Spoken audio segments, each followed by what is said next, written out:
যে পরিসংখ্যানের যে প্রশ্নটা আসছে, দুইটা প্রশ্ন আসছে। অবশ্য পরিসংখ্যান থেকে কয়টা আসবে? দুইটা। কিন্তু তোমাদের বেলায় কিন্তু দুইটাই করতে পারবা, শুধু আগের ক্লাসগুলো একটা করে তার পূর্বের প্রচুরক শ্রেণীটা আমরা জানতে পারবো। ঠিক আছে, তাহলে এখানে সর্বোচ্চ গণসংখ্যা কত বাবা? 19। তাহলে এখানে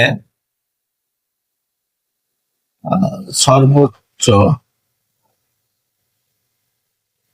গণসংখ্যা 19। অতএব প্রচুরক শ্রেণী কোনটা বাবা? ওইটা 59 থেকে 63। প্রচুরক শ্রেণী 59 থেকে 63। আচ্ছা বলো, যে অনেকে প্রচুরক শ্রেণীর মধ্যমান বের করতে বলছে না পূর্ববর্তী শ্রেণী? তাহলে আমরা এখন লিখবো অতএব প্রচুরক শ্রেণীর পূর্ববর্তী শ্রেণীটা কোনটা? প্রচুরক, মানে এখানে লেখো, এখানে প্রচুরক শ্রেণীর পূর্ববর্তী। পূর্ববর্তী মানে কি আগেরটা না পরেরটা? বলো আগেরটা। আচ্ছা, পূর্ববর্তী শ্রেণী এটা কত দেওয়া আছে বাবা? 54 থেকে 58। তাহলে এটারই আমি কি বাই করবো? মধ্যমান। মধ্যমান মানে কি? তাহলে এই দুটা যোগ করে 2 দিয়ে ভাগ। তাহলে মধ্যমান 54 প্লাস 58 ডিভাইডেড 2।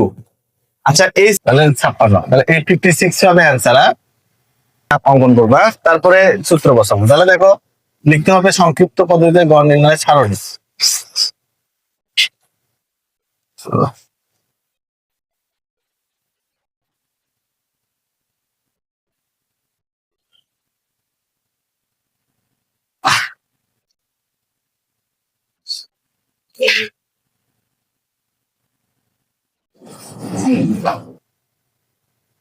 তাহলে সারণীতে কয়টা ছক দিব? 5টা। আচ্ছা, কেউ যদি ইচ্ছা করে 6টা দেয় তাও হবে, সেটা হচ্ছে ট্যালি দিতে হবে 6 নম্বর ঘরটা, এছাড়া আর কেউ দিতে পারবে না। ঠিক আছে, 5টা। তাহলে প্রথম ছকে কি থাকে বাবা? আচ্ছা, শ্রেণীদের।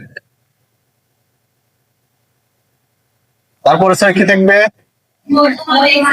মধ্যমান xi। ওকে, তারপরে কি থাকবে? গণসংখ্যা fi। তারপরে ধাপ ভিত্তিক